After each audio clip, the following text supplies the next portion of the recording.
Good evening. Today is the second day of the reading together of the Heart Sutra. And time goes on like this. And we really had no idea how year passes by, month passes by, going closer and closer to the Lord of Death. So that is something that we normally don't remember, but I think it's quite important to remember the reality. Because all these Buddhist teachings are meant to open our eye to see the reality. That's the question.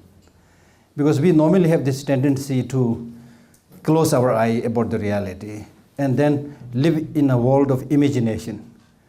That I'll work, make this much money, build a nice house, buy a nice car, or whatever, You live in a life of fantasy. I'm not against living a normal life, and Buddha definitely is not against living a normal, happy, good life, successful life, but that is not everything in life. That is what the Buddha is saying. There's not everything in this world. In fact, seeing the situation, what's happening today around the world.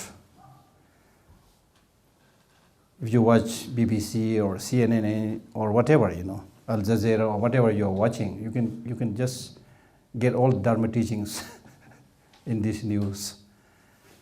How people are living, what are they trying to get, and what are they getting. It's plain clear. The only thing is we need to have some kind of patience and the capacity to sit and watch the reality. That's all. That's what the Buddha is saying. If we discuss about this word meditation, which as I said yesterday is very famous these days, but the original meaning of the word meditation, according to the Buddha's teaching, is that meditation is not just closing the eye and sitting in a corner without moving. Purpose of the meditation is to get rid of the destructive negative emotions. And it's very clear that just by sitting and closing your eye, sitting in a corner, negative emotions will not go away like that. Therefore, the only way to get rid of this destructive negative emotions is to see their reality, to look at their face. For example, all of us have this experience of getting angry. Then we need to watch. What was it like when you were angry? What was the situation? What are those words that you used against that other person? What was your facial expression? You see, watching the reality and then see how beneficial and useful that is. For example, when you get angry, first of all, you get ugly. And in our regular daily life, no one wants to become ugly. That's why we try to wear nice clothes, comb our hairs, put some cosmetics, and repeatedly look at the mirror to make sure that there are no blemishes and stains on the face. So all of us want to be a presentable men and women. But then get angry and see how you look. You may have decorated yourself very well with golden earrings and all the beautiful things. Then after that you get angry, You don't look beautiful, you don't look handsome, if that is what you want. And anger destroys that. Now look at the image of a Buddha. He doesn't have hanging earrings or long hairs to tend to, things like that, but just the calmness within the mind and the peace that is radiating from his very expression. We don't have to go very far. Look at His Holiness the Dalai Lama. Just by seeing him, we all feel happy and satisfied.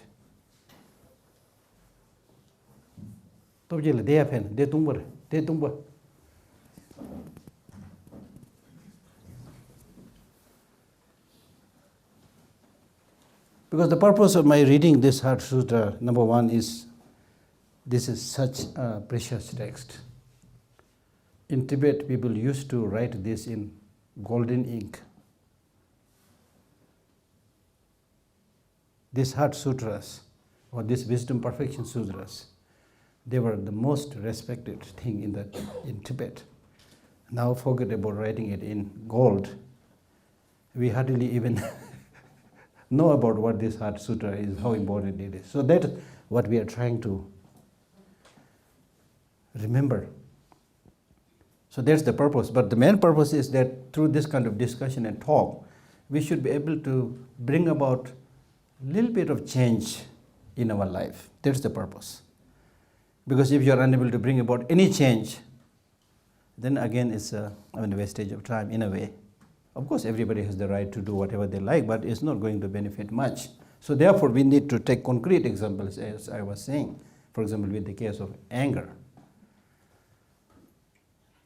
Even without studying any complex Buddhist philosophical text, we all have some idea that anger is basically not very good. We have that idea. So therefore, there's nobody who right in the morning makes a motivation saying that today I will get angry. Nobody makes that plan. Nobody makes that motivation, which means you have some idea that anger is not good. But in the course of the day, with your co-workers, when something goes wrong, you get angry and pick up a fight with that person, with that co-worker. And having done that, in the end of the day, when you reflect back and see how did you fare in the day, and finding that you got angry in the day and fought with somebody, there will be again nobody who will say that today I got very angry and fought with somebody, therefore I really enjoyed the day. There's nobody. As clear as that. So in my case of discussing or talking about these teachings, I try to focus on this day-to-day simple matters where we only need to remind ourselves constantly that it's not good. Because when you get angry, as I said, you get ugly, number one. Number two, you become mad. Is there anybody who wants to become mad? And by what is the definition of a mad person? A mad person is somebody who is unable to judge what is right, what is wrong. And you become exactly that when you get mad. And we do use this word saying that he was today mad with anger. We use that word, mad. So we need to ask this question to ourselves, do we want to get mad or insane? That's what the Buddha is saying. So if you don't want that, then you need to realize these realities, these truths, that how destructive these negative emotions like anger. For example, with anger, you can see, based on your own experience, what the teacher teaches, what the books say, then you reflect, based on your personal experience. What did you do when you got angry? And what did you achieve through that anger? Normally we think that if I only become tough and angry, then I will achieve something. And especially in today's world, people say, if you just talk about compassion and see there, people will start trampling on your head. You're not going to get anything. You have to be tough, rough and tough. But what do you mean by tough? To become tough through negative emotions basically means following a path of suicide. Even if you look at the nature, the tree, those trees which are not only erect, but unbending, not bending, these trees will break first when there is a strong wind. But those trees which are flexible, who knows how to bend with the wind, they do not break, you see. So therefore it is this gentle method which His Holiness Dalai Lama always encourages us, practice of non-violence, compassion. The real strength, the real energy, the real wisdom, the real awareness comes from these emotions, which is basic to our human nature. Human nature. Look at ourselves, for example. human nature, some people say human nature is brute. Some say it is kind, compassionate, but we can find that for ourselves. For example, look at our teeth.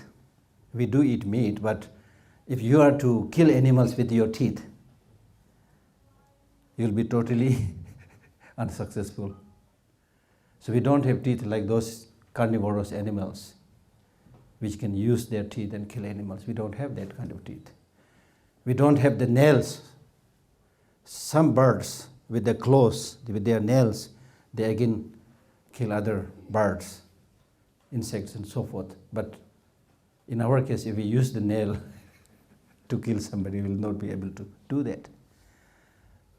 And then as His Holiness Dalai Lama and many thinkers, they said, even if you look at your hand, these two hands, nice long hands are for hugging, for bringing people together, not for killing and shooting, So if you look at our basic human nature, then compassionate, loving, and non-violent way of life is extremely, extremely suitable for the flourishment of your life. So that's why in Buddhism we talk about the three trainings: ethics, concentration, and wisdom. Ethics, sutim, basically means not harming others and rather helping others. And the purpose of helping others and not harming others is when you help others and have not harmed anybody, then your mind will naturally become cool. Cool. When your mind is cool, then the elements within your body, they do not get disturbed. There's equilibrium, there's a harmony. It has been proved not only in the case of human beings, but even in the case of water or plants. When they are in a non-violent situation, then the plant flourishes much better. The waters are also able to produce some kind of mandala of, nice proportion. But in those areas where there's a lot of violence and disturbance, the waters are also not able to produce those beautiful proportions. Trees are unable to flourish. In Tibetan, we have this saying, we say, oh, Dikpa Mangpoche Yu Isaredi. Sacha Korang Tsubu Hibudu Ganzu Sigurodi. So scientifically now it is proved, this is true, you see. That's why we go to Bodh Gaya repeatedly. Because this is a place where Buddha practiced non-violence, compassion, and everybody when reaches there, they feel that there is a very special peaceful energy. It is possible, it is there, you see. So therefore, what is important for us is to use our knowledge, common sense, not just follow the Buddha or things like that, but having listened to Buddha's teaching or His Holiness's teaching, you need to personally experiment and investigate and see how these destructive negative emotions are bad for you, for the peace of your mind, for the peace of your body and so forth, and likewise how these positive emotions are good for you. Because at the end of the day, as I said, if there's one which really disturbs and makes your life miserable, it is not your relatives and friends, it is the destructive emotions within yourself. And if there is somebody who is really going to give you long-lasting peace and happiness, again, it is not your friends and relatives, it is the state of your mind. And I remember very well, once I was translating for His Holiness teaching, then there was an initiation that His Holiness was giving. And normally before he gives the initiation, there is a practice of removing the obstacle factors, obstructive spirits. So normally the lamas use a feather or a few leaves or something, and then they would dip it in the water and then sprinkle the water, reciting mantra by saying that, okay, evil spirits, if you're here, then don't stand here, don't stay here, don't obstruct us, don't disturb us. We are going to do some peaceful Dharma practice. And they give some tormas also as a gift and saying, go, okay, go, now go, don't disturb. So the Lama sprinkle water like this. So at one point, His Holiness the Dalai Lama, instead of following this normal tradition, he dipped that water, and then he sprinkled the water on himself. And he said, today I feel like throwing the water to myself. rather than thinking there is an obstructive, force standing there, ready to disturb you. The real obstructive force is within yourself. That's the point. The most destructive emotion, the ignorance, the self-grasping, and the self-cherishing attitude. These negative emotions are there within yourself.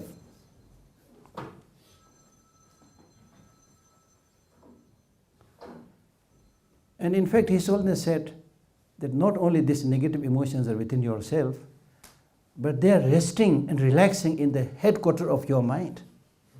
Self-cherishing attitude and the self-grasping. These two bosses of all the forces of negative emotions, they are already in the headquarters of your mind. Imagine. And we are welcoming them all the time by saying, "Oh, I know you. Come, please. Enjoy as you want. Come and go as you wish.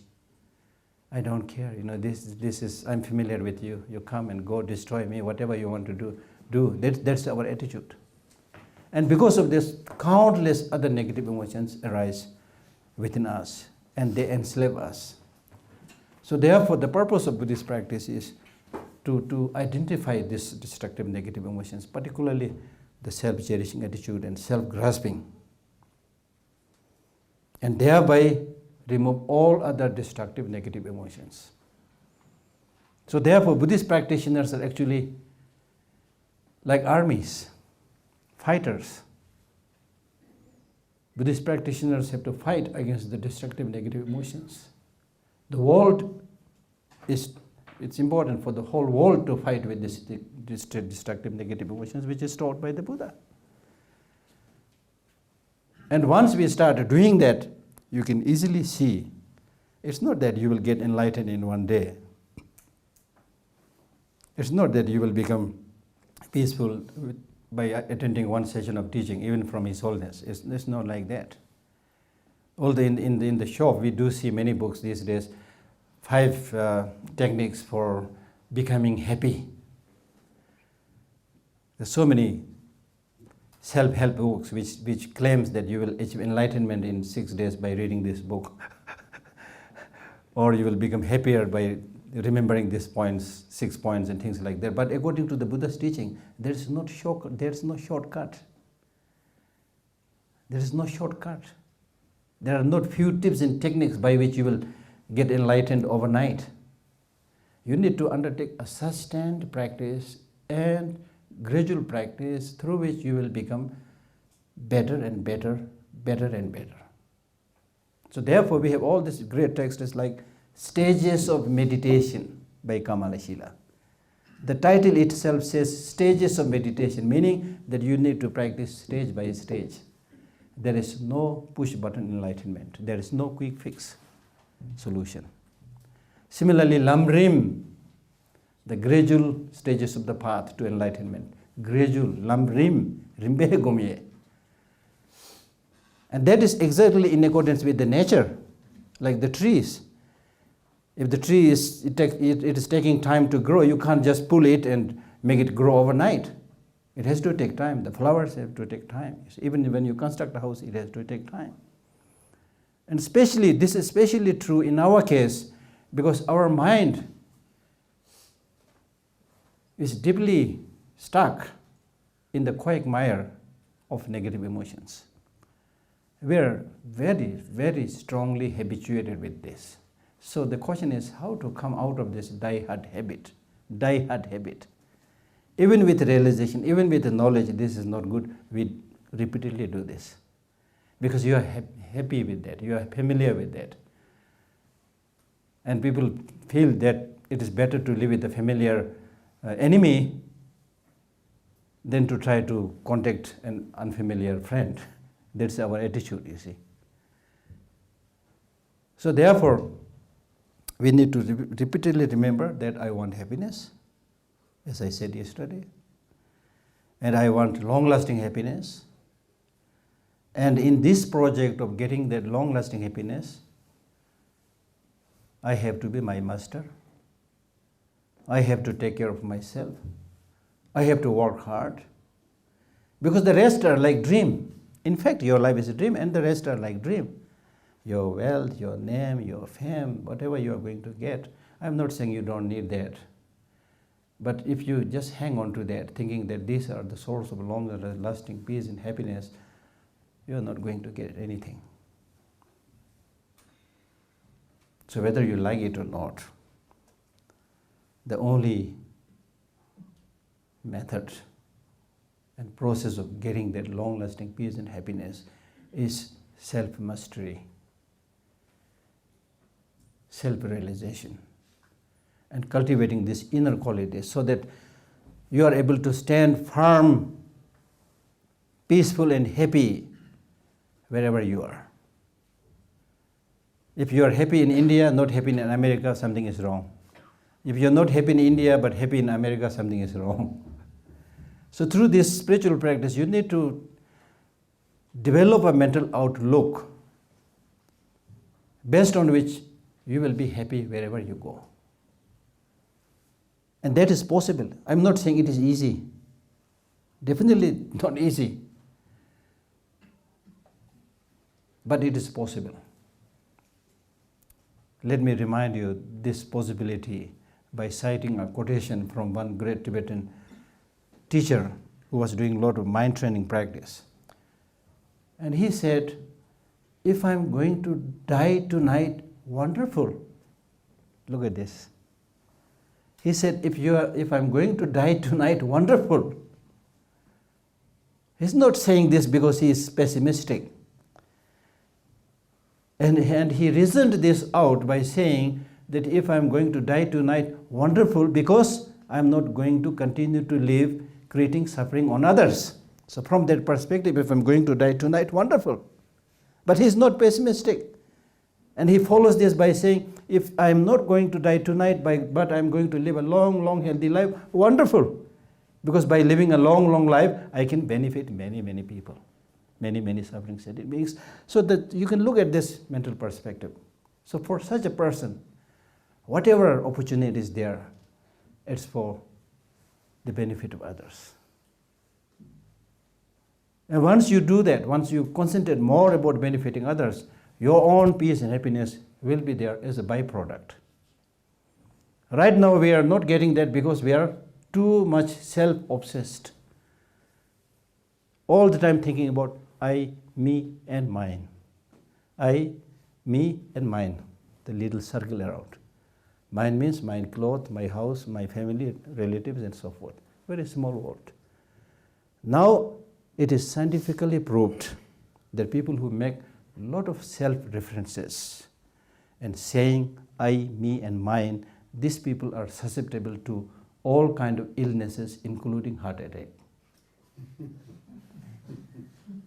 And I attended this conference in a place very close to New York several years back with His Holiness Dalai Lama. There was a scientist who came out with data proving this point.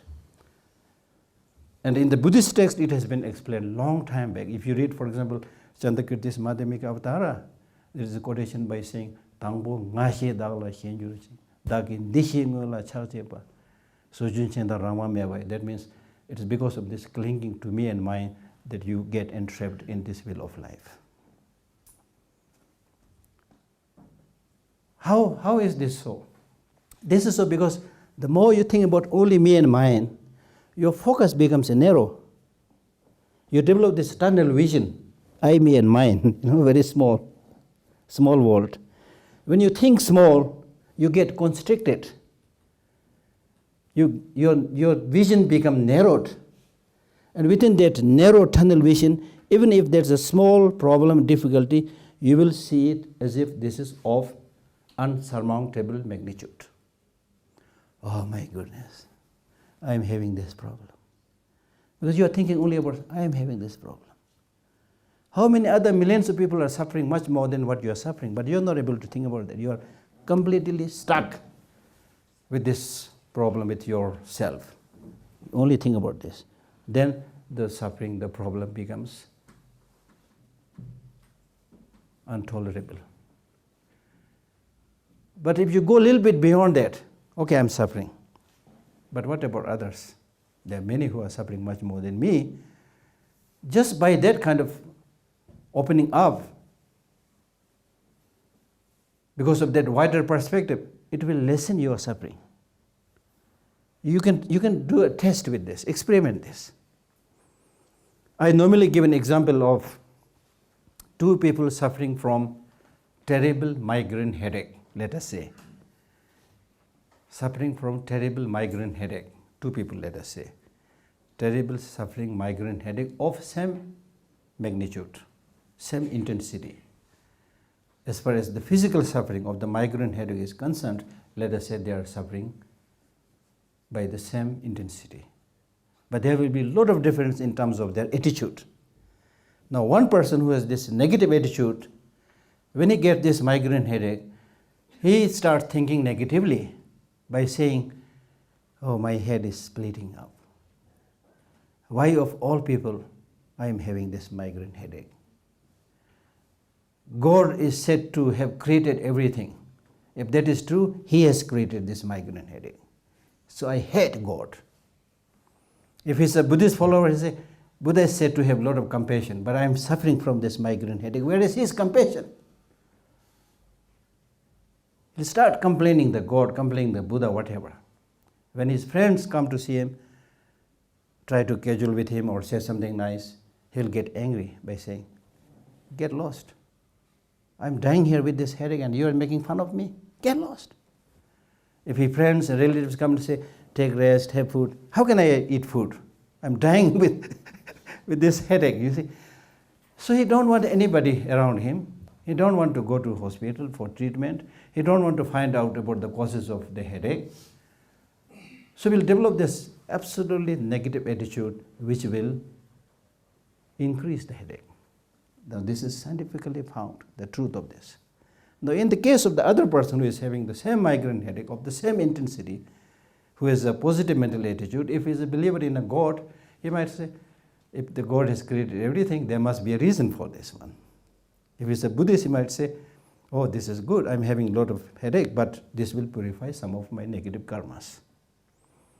Then when his friends come, he will talk with them, he will find out about the possible causes of the migraine headache. Maybe I drank something, maybe I have shortage of sleep, maybe I am hungry, because headache comes due to many other causes and conditions. So he will try to solve that by taking medicine, taking rest, taking food, being happy and so forth, and it really, really helps in recovering quickly that migraine headache. Therefore what I'm saying is this spiritual practice is not just letting yourself confused with a world of fantasy. They are not a luxurious pursuit. This spiritual practice is not like living in a 5-star hotel, If you have money, you can live in a 5-star hotel, stay in a 5-star hotel. If you don't have money, you don't have to stay in a 5-star hotel. But you need a place where to sleep and have some food, you see. So it's like this. This spiritual practice is a necessity. And unfortunately, people are now so distracted by the external glamorous life. They hardly give any time to the needs of this inner spiritual urge. So therefore today, if the world is suffering, it is basically suffering from inner poverty than any other external poverty. Even if there is an external poverty, this is definitely an offshoot of the internal poverty. So therefore, it's important for us to reflect and understand the reality as is explained by the Buddha in several of his discourses, and this time we are reading the Heart Sutra. And I have briefly explained the few Sanskrit lines yesterday, so I will now start reading. Thus have I heard once. Thus have I heard once. So from here, in this one or two lines, he is speaking about what is known as the Phusum Sawanga, the 5 excellences, the 5 perfections, whatever you want to use it, 5 excellences. The first is, thus have I heard once, is talking about the excellent timing. Thus have I heard once. Of course, this has a lot of meaning. One is, thus have I heard, means, thus have I heard once. He's saying that I've heard this profound teaching on the shunyata once and I understood it. So this is showing that he's really of sharp mental faculty. Another meaning is, Dasep, I heard once. That means I was lucky. I was lucky I was able to hear this teaching on the profound shunyata, emptiness. Once I was, just like saying, oh, once I was able to attain His Holiness Kalachakra. So that is to say that you're not going to get this opportunity again and again. So therefore the Buddhist masters, they repeatedly urge their students and practitioners, don't postpone your practice. So he's also saying, don't postpone your practice. This is very lucky opportunity that you have got this opportunity to hear this teaching once. Thus I heard once. So that's talking about the excellent timing. The blessed one. This translation may be not very appropriate, but it's difficult to translate it also. Chomdende, chomdende, chomdende. Chomba means one who has destroyed all the negative emotions, and Demba, one who possesses all the positive qualities in a short way. So this is talking about the excellent teacher, the Buddha. The Buddha is somebody who has destroyed all the afflictive emotions and who has cultivated all the positive emotions. The blessed one. Was dwelling in Rajagriha at Vulture Peak mountain. So this is talking about the excellent place. The place where he heard this profound teaching was in Rajagriha at Vulture Peak.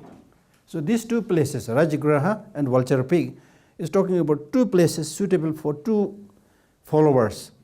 Rajagriha is the Rajgriha. Raj is king. Graha means gar, the place where the king was living. So this is basically talking about the place where the lay practitioners like the kings were living. And Vulture Peak, Grida Kuta, that Vulture Peak is primarily the place where the Buddha was giving the teaching and the Sanghas and the monks were living and practicing. So it's talking about the places for the lay people and also for the monks. Rajagriha has a lot of definition. Rajagriha at that time the king was Bimbisara, Jabu Sukhjin Yingbo, Bimbisara. So at his time, it is said there were some non-human beings were constantly, burning the houses of people by fire. So the king was quite fed up with that incident and happening, and he passed a decree by saying, next time, whoever is irresponsible and have their fire burned by fire, they will be sent to the cemetery. It will be sent to the cemetery.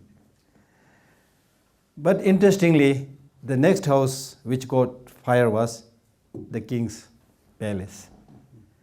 But in those days, the kings used to practice what they teach, not like the leaders today.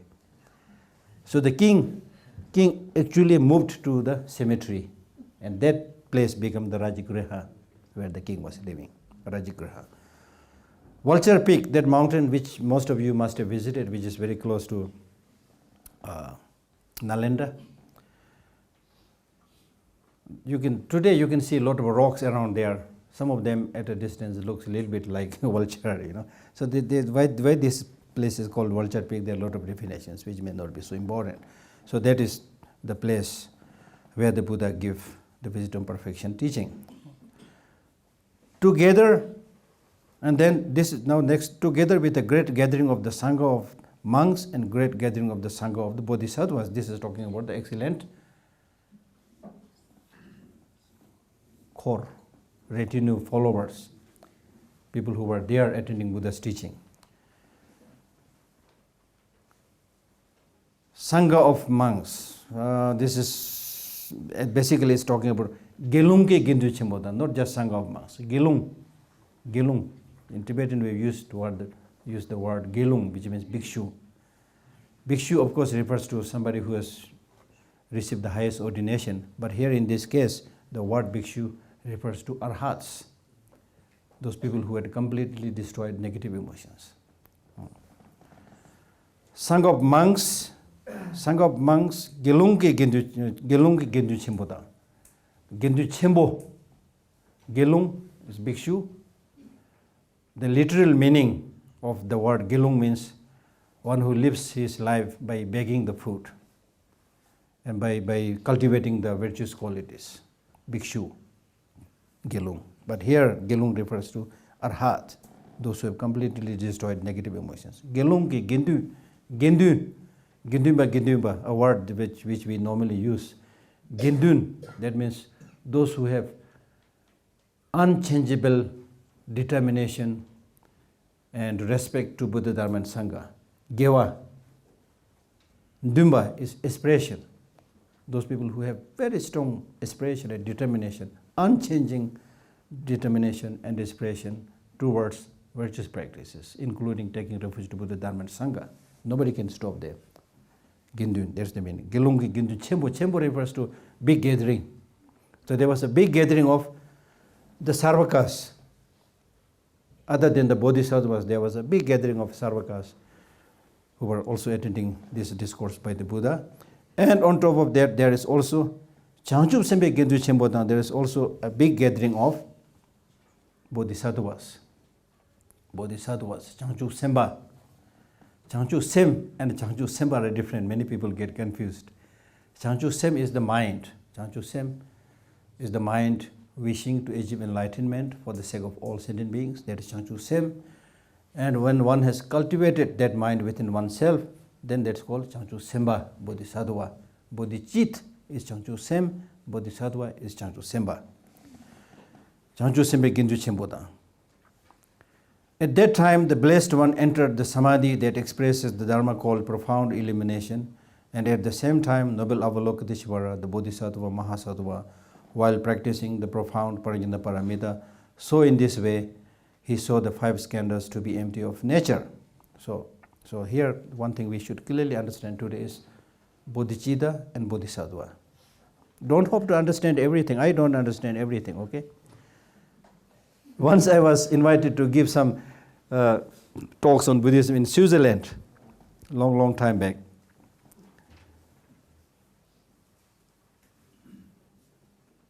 Quite good gathering came. Then I said, okay, I will remove some of your confusions. Number one confusion is that because I'm here giving, explaining Dharma, you might be thinking I'm a great Lama. So that's a great confusion. I'm not a great Lama. I'm not here to give you chawang. I have no power. I'm not here to give you red sungdu protecting, cord. I don't have that. So don't see me in that way. I'm here to study together with you. So I'll be trying to explain something, and after that I will be asking questions. I will slowly try to explain at least some of the important words, and you need to remember this. And if you don't remember this, tomorrow I'm going to ask you. You need to answer. So I remember that time very well because there were a lot of elderly people sitting in front. When I said that, they were nudging each other. You see, So my purpose of saying that, this is what I fundamentally believe. Whether you are studying Dharma, whether you are studying Tibetan language, whether you are studying English, whatever you are studying, you need to make it a point that whatever little you have studied, you should know that thoroughly. If you know the meaning of that word, the meaning of that sentence, but if you make it a point to know that precisely and thoroughly, the progress you will make within a short period of time will be amazing. So that's what I normally try to do. So that's why at that point I asked the people that now, for example, I know that you've received Kala Chakra so many times. So tell me, what do you mean by Kala Chakra? There may be few who may know that, but nobody, answered, and they were all like maintaining a deep silence. So therefore, we need to make it a point to know what is bodhicitta here today. Changchup ji sem. Bodhicitta means Changchup ji sem. Changchup ji sem. Changchup ji sem. Chang means to purify. To purify. To purify. To remove. Remove what? The destructive negative emotions. Chup means to internalize. To equip oneself to have, to possess. It's exactly like Sangha. Sangha ngazu segrava yangse Sangha. The word sang means to khasan namki duja hiuju timba hiu da tan nambe sangdoa. That means it's cleared up. The cloud has cleared up. It's gone now. It has been removed. It has been, it is vanished. Sangha means to remove, to get rid of. So Buddha has got rid of all the negative emotions. Sangha. Ni sangha. Timba sangha. Namka sangha. Sangha. Awake. To remove. Geba means Khazan charwa hiudan chu hiu geshe. Geba means to develop. To develop. So Sangha means these two words. Sang means Buddha is somebody who has removed Sangha, removed all the negative emotions, and who has Jeva, developed all the positive qualities. So similarly, Changchu. Chang means to purify all the negative emotions. Chu means to possess, to equip, or to have all the positive qualities. So Changchu refers to the state of Sangha, the completely enlightened state. Changchup ki sem. So that means now we are talking about the mind. Sem is mind. We are talking about mind that aspires to have that Buddhahood. May I become Buddhahood. So the definition of bodhicitta is, may I become a Buddha. It's a mind which is saying, may I become a Buddha for the benefit of all sentient beings. So you are talking about two things. You are developing two aspirations. One, the aspiration to become a Buddha. Second, the aspiration to help others. How nice if I become a Buddha for the benefit of all sentient beings. That's Changchu Jisem. So because we talk about this word Changchu Jisem so many times, Changchu Semjo Rimbo Jema Jeban Jevan. So you need to know this very, very well. Now this mind, Changchu Jisem, is said to be very important. Why? We normally say loving kindness is important, compassion is important. Of course, they are all very important. But this Changchu Sem is especially important because it is talking about getting the highest state, enlightenment, for the benefit of all suffering sentient beings. May I become Buddha for the benefit of all suffering sentient beings. You cannot have a mind which is so far-reaching, so benevolent, then Changchu Jisem. So therefore we are lucky, the Tibetans or whoever is practicing Buddhism, whatever, we are lucky that we have access to such a knowledge. We are today living in a world where we repeatedly talk about globalization with great pride. The leaders of different countries, they say, oh, we are living in a world of, living in a global world, and we talk about globalization. Globalization is not talking about all sentient beings. It's talking about human beings, primarily. And that is also not talking in terms of getting that long-lasting peace and happiness. It's talking about doing business. Even there we say, okay, we are now living in a global world and talk about globalization. But with those of us who follow Buddhist teaching, we are talking about, I don't know what new word we should use, but we are talking about benefiting all sentient beings, including the tiniest insect. That is our culture. That's our culture. That's our tradition. That's our religion. Imagine. Without making any discrimination whatsoever, talking about well-being of all sentient beings. We are not saying well-being of all Buddhists, well-being of all Tibetans. We are not saying. We are talking about well-being of all sentient beings. Even today, even in the case of young people, I've seen many young people living here or elsewhere. They may know much, they may not know much. But I heard even today, many young people say, Nyingje, Nyingje. So their tradition is there, their culture is there. But what is important is now we should not just say Nyingje by the mouth, but it has to be there deep down in the heart. And that you can develop by studying, reflecting repeatedly about this. then you will understand how important it is. Don't worry about finishing this text. What's important is we need to do the real business, you see. I want you to understand something, especially the young people. I want you to understand something, you see. At the time of the Buddha, there was a monk by the name Malukya. So he was doing his meditation. One early morning he said, I have received a lot of teachings from the Buddha. He's been very kind to me. But there are certain difficult questions he did not answer. So today I must go and ask these difficult questions. And if he do not answer these questions, I will feel uncomfortable. You see?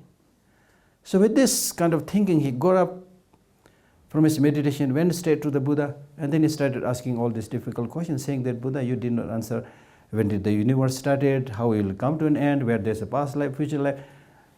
So many difficult questions. The Buddha said, number one, I am not looking for followers. If you want to follow me or not follow me, I don't care. I'm not looking for followers. This, number one, this is a sign of great teacher. Today's world, teachers are looking for students without proper qualification. They are trying to increase their followers by money or whatsoever. So Buddha said, number one, I'm not looking for followers. Then he answered this question indirectly by saying, look, if somebody shoots an arrow from an unknown distance and hit you by that arrow and you are bleeding, at that time what would you do? Will you take that arrow out immediately and take medication?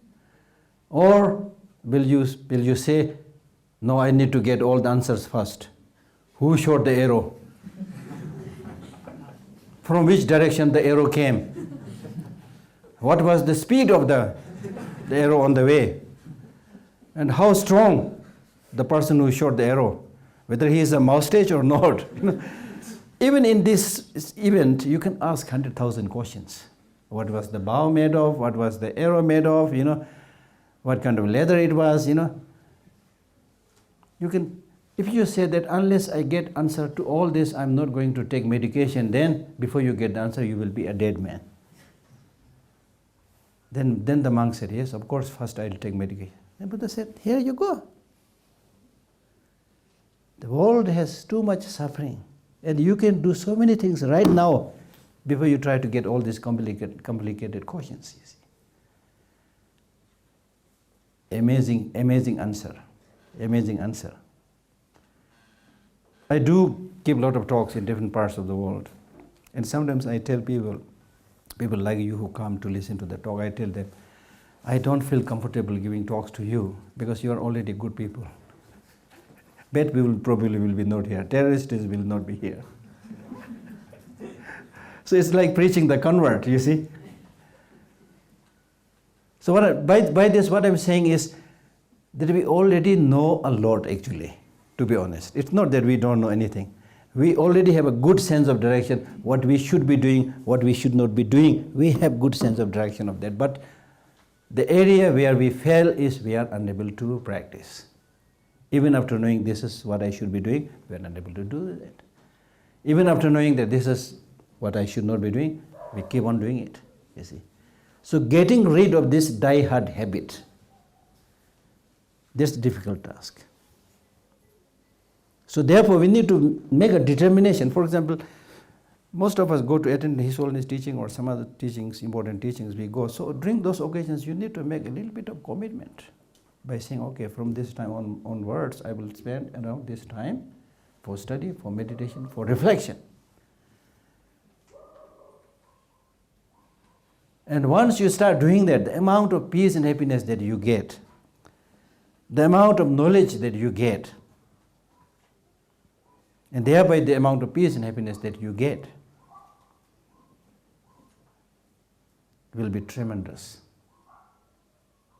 That's why in the West, in the East, there is a rich tradition of studying philosophy, Western philosophy, Eastern philosophy, whatever.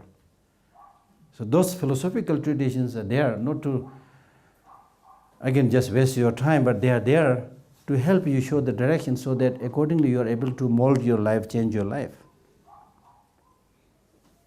So therefore knowledge is important.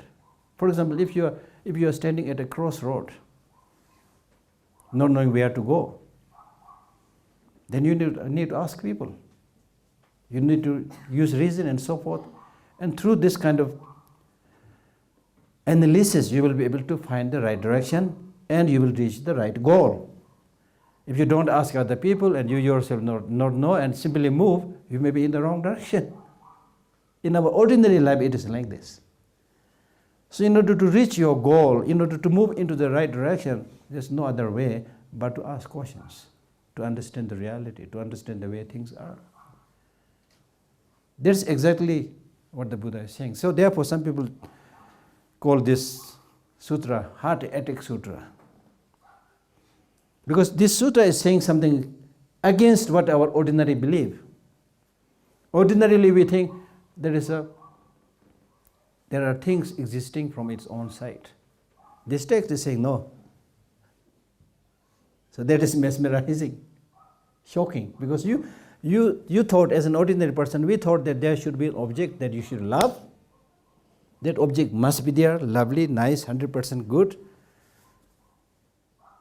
And if this text says no, that's not there, it's shocking, you see. It's shocking. So we'll discuss more about this shocking thing later on, okay? So what I'm really trying to say is that this whole Buddhist philosophy and teaching is talking about understanding the way things are, understanding the reality. It is by not understanding the way things are, it is not by understanding the reality we are suffering. That's what the text is saying.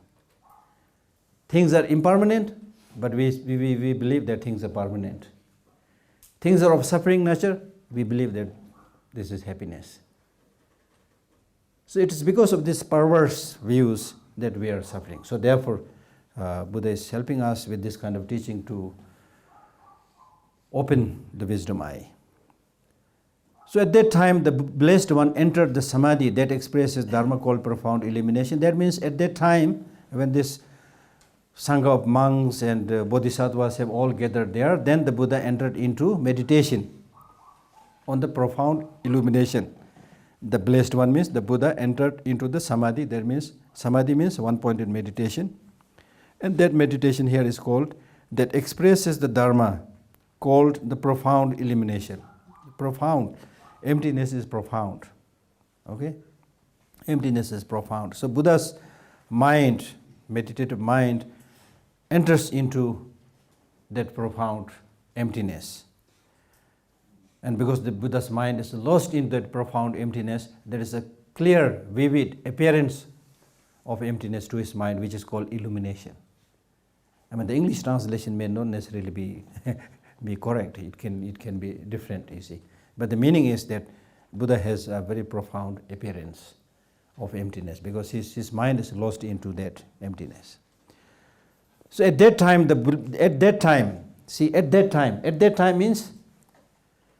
means when all these good followers, interested followers whose minds are ready to listen to this profound teaching, when such students are there, then that is the appropriate time. At that time is the appropriate time.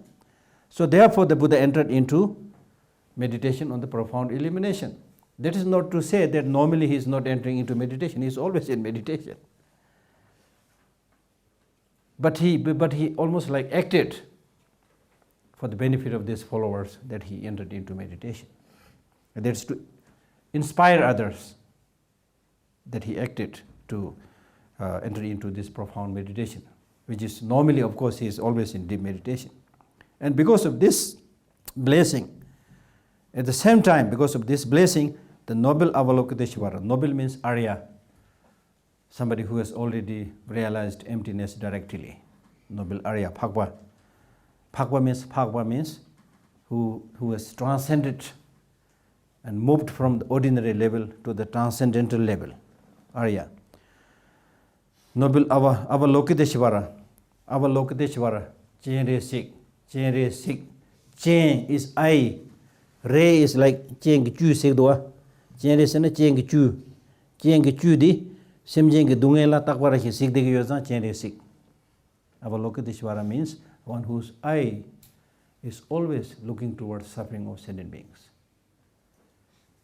Avalokiteshvara chen re sik wangchuk. Wangchuk means one who continuously look towards suffering of sentient beings and who had gained mastery over that practice. Chen re sik. Avalokiteshvara, the Bodhisattva, Mahasattva. Now you know the meaning of Bodhisattva. Okay? Bodhisattva, Mahasattva. While practicing Mahasattva, Bodhisattva, Mahasattva means because in the case of the Bodhisattva practice, there are many great practices like focusing on the well-being of all sentient beings, focusing on achieving enlightenment, so therefore it's called Mahasattva. While practicing the profound Parajana Paramita, so because of this blessing from the Buddha, Avalokiteshvara also entered into meditation on the profound Parajana Paramita. Parajana Paramita means wisdom gone beyond. Okay? And because he entered into the profound meditation on the Parajana Paramita, so in this way, so what Avalokiteshvara saw, after having inspired by the Buddha's meditation on the profound Shunyata, Avalokiteshvara, he saw the skandhas to be empty of nature.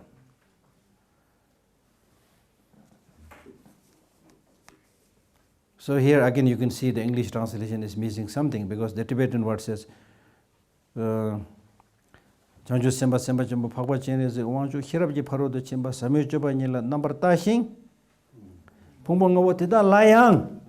This yang is not here in English. Pumbonga Tida Layang Ranshin Jitumba number Tao. That means Avalokiteshvara was also seeing the five skandhas. Five skandhas means five aggregates. Sup, Sorwa, Dushi, Duji, Namhi, Pumbonga. He also saw the five skandhas of the empty of nature means not only he saw the person, not only he saw the I or the person having no inherent existence, but he also saw the five skandhas as having no independent inherent existence. It is a little bit easier to explain the lack of inherent existence of the five aggregates than the person, because the five aggregates are something that you can pinpoint. Okay? So therefore, this implies that he has also seen the lack of inherent existence of the person or the I.